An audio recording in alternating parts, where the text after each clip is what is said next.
Hey guys, I'm Erin and this is the Sony ZV-1.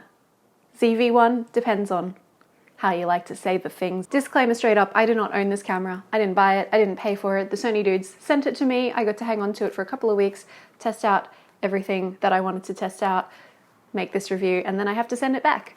So keep that in mind when you're asking questions such as, if you don't need that camera anymore, can I have it? The answer is no. This camera is designed and very much marketed at people who make vlogs. This kind of video content, whether you're sitting in your office like me talking to a camera, or beauty bloggers, beauty content creators, people who run and gun vlog out and about, and anyone in that kind of YouTube, TikTok, IGTV space. What's great about it, besides all of the massive list of things that I'm going to tell you about very soon, because there's a lot that's great about this camera, is the fact that it's so small. We're looking at just over 10 centimeters this way, 6 centimeters tall, I believe, not including the little fluffy wind muffling thing. And from the front of the lens, when it's not extended, to the back of the body, about 4 centimeters deep.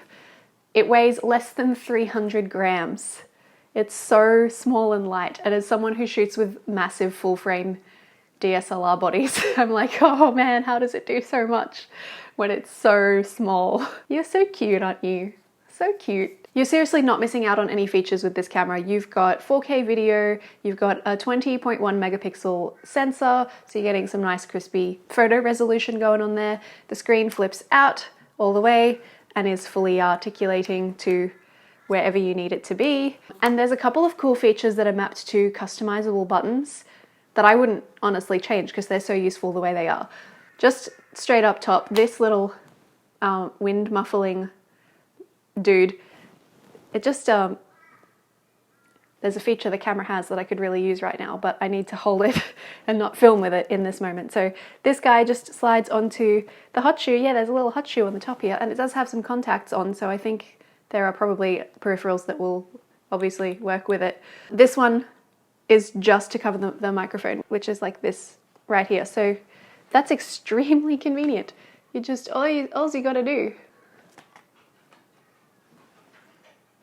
And there you go. They make some pretty big claims for the microphone on this guy. Let me just read you a little bit here. They say that it is a 3-capsule mic that claims to record your voice clearly, even in a crowd. And of course it comes with this adorable fluffy wind screen that slots right onto, they call it the multi-interface shoe, because it's not just for a flash. Audio is something that people comment on pretty quickly on YouTube if you're not doing it so well. So the whole time that I've been testing this camera out, I have like a Rode shotgun mic. I didn't use it. I just used this in-camera mic so that we could really test that out. So I'm going to pop some vlog footage in here so you can see. Today is the 1st of August and I'm testing out this little bad boy. I've got the Sony ZV-1, which is supposed to be really amazing for vlogging. So I thought, what better way to proper review this camera than to vlog with it.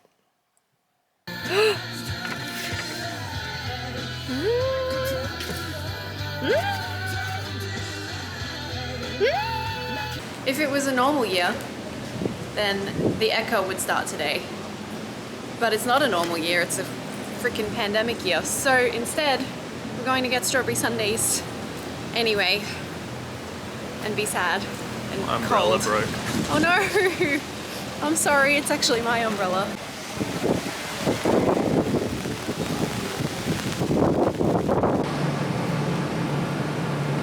They look so good. Let's dig in. How are your echo memories? I forgot to take a lactase tablet. Oh no! Chris is lactose intolerant. There we go! Free cheer, guys! Woo!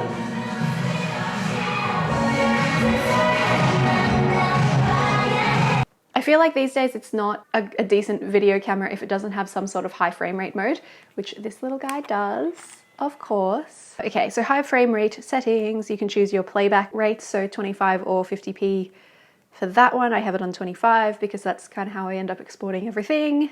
And then you can choose your frame rates from 250, 500 and 1000 frames per second. I had some fun playing with my cat with this one. So much fun. And that was just on the 250, so you can get even more intense. Obviously, the more intense you're getting with things like your high frame rate mode and shooting in 4K and stuff, it's going to use the battery up a little bit faster than the less intensive recording situations. Just something to keep in mind. While we're on the topic of the battery life is not that long. You can shoot 4K video for around about 45 minutes, maybe a little bit less, I found. Also, if you want to shoot 4K video for 45 minutes straight, you actually have to go into a setting and change it so that it's automatically set to limit the 4K video recording to 5 minutes to prevent overheating, but you can just switch the tolerance to high instead of average or medium or whatever it's set to currently, and then you can record forever, limited only by the size of your memory card and the potential for the camera to overheat. I didn't have any problems with it overheating, and I did shoot with it quite a bit, so that's good. But that battery life is probably going to limit you somewhat, especially if you make this kind of video. It usually takes me sort of 30 to 40 minutes of sitting down chatting about a camera to make one of these videos, which ends up usually closer to 15 to 20 minutes once it's edited, because I talk a lot of crap. So if you were filming multiple videos like that in a day, or if you were vlogging an overseas trip, which obviously none of us are doing right now, but in the future maybe, or you know, whatever it is, if you need more recording time than that, especially all in one go, I would probably recommend investing in some spare batteries. Only this big, only little, doesn't take up much space for you to carry it around with you. So having a couple of them on standby and rotating them out and always having one charging would mean that you're not going to run out anytime soon. You also can charge this bad boy from a power bank. It's the USB, it's not USB-C. I find it really hard to open this, but that's just because of my fingernails. Little input over here. So you can just plug in your portable charger. Obviously this detracts a little bit from the portability and the smallness of the camera being such a selling point, because now you've got this bulky ass like battery pack that you're carrying around with it as well. But it will charge from the battery pack and record at the same time, so it's a workaround. Also, if you have this on any kind of grip or tripod, then you can't, just given how close the tripod attachment screw thingy is here to the battery cover, which is also where the memory card is. If you fill up a card and you need to change that out, you will have to take it off the tripod or the grip in order to access your battery and your memory card. This is maybe a good workaround in terms of battery, because then you can leave it on the tripod if there's somewhere for you to rest it. I don't really like the idea of it just dangling like that. I think over time that would do some damage to the port. So things to keep in mind. I'm gonna go full beauty blogger on you for a moment here and show you why this particular option is so convenient. Let me just grab something makeup-y to demonstrate this with. Let's do some products that I'm wearing today, I guess. I am not in any way, shape or form a beauty vlogger whatsoever, but I think it's important for you to see this. So we're currently on 4K video. I'm gonna put it on, I have it on manual mode. Mode button is just on the top here. You do have to, if you need to turn the camera on and off, when you've got this little wind noise muffler on, to reach the on and off button, you do have to kind of get under the fluffy.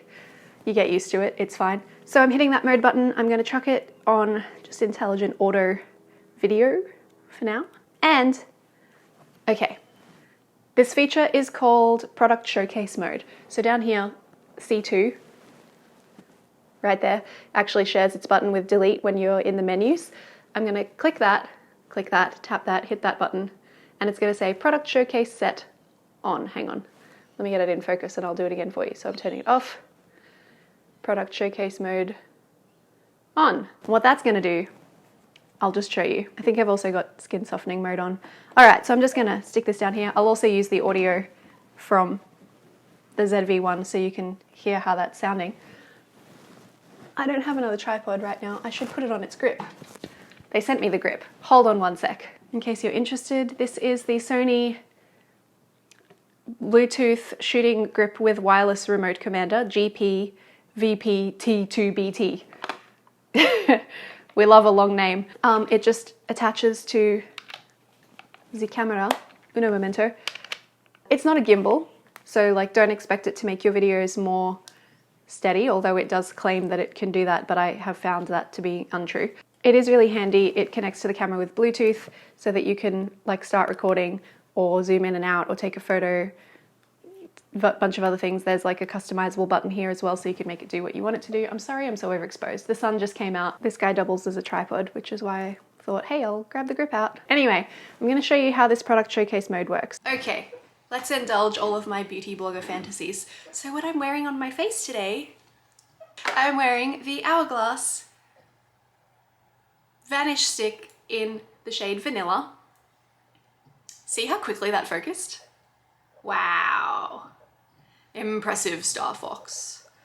And then on my lips, I'm gonna put a little bit more on because look how much has come off on my cup of tea. This is the M Cosmetics. I don't know the actual name of the product because this was a gift from my friend, but this is one of the gloss. True Gloss. Oh, it's written on there. How nice is that? This color is Moroccan Sunset. I can't remember if I said that or not. Check out how fast that changes. There's my face. There's the lipstick, there's my face. There's the lipstick, there's my face. Wow, I'm just impressed, you know? I'm just really impressed. Erin's face. Sophie's phone. Erin's hand. See how fast that was? Oh, that's really, oh my god. It's really fast. It's actually really fun to play with. It is, right? But I was thinking if you were dancing and then you were up in its grill and it could focus that fast, that could be really good. Because like, Hello. I've never. So I want to talk about this flip out screen a little bit quickly. There you are. Hello. It does flip all the way around to the front.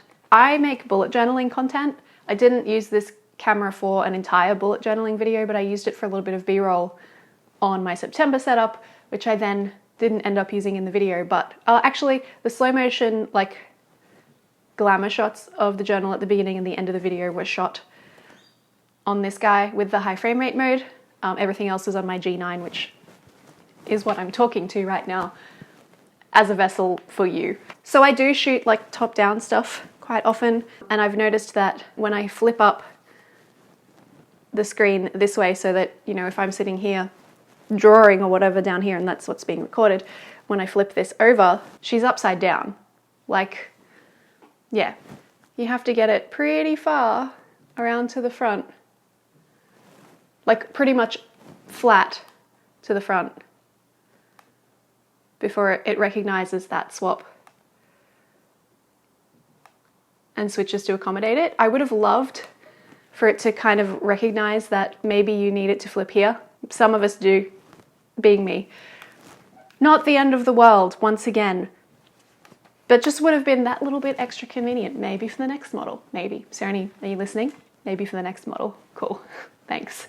Of course you listen to what I want over everybody else. One thing I want to show you as well while we're here, another custom assignable button up here on the top. It's the C1 up here in, let me cover my face so it knows not to focus on me. Yeah, C1 over here, close proximity to the record and the shutter buttons. That guy is going to be your easy ticket to controlling the depth of field, giving yourself that beautiful blurry photo background without having to learn how to operate the camera on manual settings to then give yourself a really wide aperture to get that effect using exposure settings. It'll do the exact same thing, it's just called something else. So once again, I'm gonna do it with a photo this time. So I'm gonna turn on this background defocus, it's called, and I've got it on defocus right now. I'm gonna put this over here. Okay, selfie time. Oh, you can actually operate this one while you're shooting. So the product showcase mode, I think you have to have the camera not recording at the time when you activate it. But this one, it seems like you can actually turn it on and off while you're recording because I accidentally pressed record instead of the shutter. Let's do photos anyway. So this one will be with the background clear or with a deeper depth of field. And I'm just gonna turn that back on. There you go, there's your difference. There's your difference. This is another note on the screen. It is a touch screen in shooting mode. So if you want to tap to focus, you can do that. You can tap all around. You can't use it in the menu. So you can't use it to navigate these guys. You have to use the controls on the back or it won't work, which seems a little weird to me. Again, not the end of the world, not a huge deal, but you've got a touch screen. Might as well use it. I don't know. My only other gripe, it is one of these little lens closies like that, so I would recommend that you keep it in a case if you have it in your bag, because if that's in with your keys can manipulate that and then scratch up your lens, and you don't want that. So do keep it in some kind of a case, don't just like it into your bag. I actually prefer a lens cap that I can put on and take off because it's less likely to accidentally just fall off in the bag. But those are the only things that I don't like about this camera. I'm so impressed with the way it tracks eye and face autofocus. I'm so impressed with the way it meters. It does a really good job. If you do have it on an eye or face detect autofocus mode and you turn your face away and it can't find your face, it will darken, probably, if you have dark hair like me. I'm impressed with how much bokeh you can actually get from the lens. It's a 24-70 equivalent, apparently. f1.8 at the widest end is the maximum aperture, and f2.8 at the most zoomed in, which is pretty phenomenal for one of these little built-in lenses on a point-and-shoot camera on a compact. It actually does get you some depth of field. I've definitely bought cameras in the past with older technology that didn't really get you the kind of bokeh that you wanted. I don't know if it like amps it up a little bit. You know how your phone can do it these days, but it's actually just like isolating you as a subject and blurring out whatever's behind you or whatever. I don't know if it uses a little bit of that to help it along, but either way, you get the effect that you're looking for, so that's a nice thing to have. If you were wanting this grip, it is sold separately. It doesn't come with the camera, but this guy does. So things to note. Because it is only a relatively new release, it only came out in June, it's currently retailing in Australia for $1,299 on the Sony website. You could probably find it cheaper if you look elsewhere. I'm not sure what it is in your currency because there are a lot of them in the world, so please go and do that research for yourself. Do I think it's a good camera? Absolutely yes. Would I use it if I owned one? Probably, yeah, especially on holidays or just day-to-day kicking around. Am I the target market for this camera? Not really, but I still think it's pretty amazing. Like, I do make the content stuff, but I already bought a camera to do that with, and that's this one, and I use something different for my actual photography work, which is my job. Would I recommend it to my friends who make content? Yes, absolutely, 100%. I think it's a phenomenal camera. It does so many things so well, especially for its size. I'm very impressed, honestly. What would I give it out of 5? I would give it, despite its couple of little issues, they are only little, I would give it a 4.5. Very, very strong camera. I go a little bit more in depth on my review of this camera in the written version on the AU review, which I will pop a link to down in the comments if you want to read some more about what I think about the Sony ZV-1. And if you want to find me on any social media, I am on Instagram, I'm on TikTok. I don't really use it for anything but consuming content though. I'm on Twitter, and I'm here, and Facebook. There's links to all of that down below as well. There's also some stuff like linking to the gear that I use and whatever if you want to look into that a bit more too. Yeah.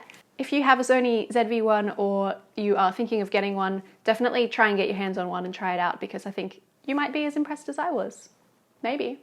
You'll have to try it to know for sure. And if you've already bought one, then I hope you have amazing adventures together. I hope you love your little camera friend very, very much. I'll catch you again in another video. Thank you for watching. Hello, my cat has come to eat my ankles. Do you want to come up? Do you want to be in the video? Are you a camera? You're not a camera. You're a catmara. That was terrible. Come here. Or just headbutt the tripod and make my video shake, that's fine too.